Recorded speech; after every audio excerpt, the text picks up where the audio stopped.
Okay, broadcasting in the age of AI. So today's platform, I have the first and only radio show in the world. Take note, in the world. First AI-driven radio show.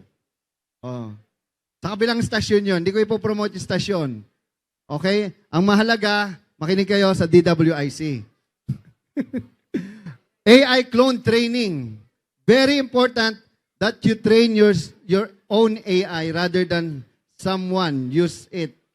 But the truth is, we don't need to train any voices anymore. Kami sa 11 Labs, there's already AI creator or AI kumbaga AI nagki-create siya ng AI voice. Kumare, gusto mo old man, British accent. So, ganun nakatindi ang artificial intelligence ngayon. So, kung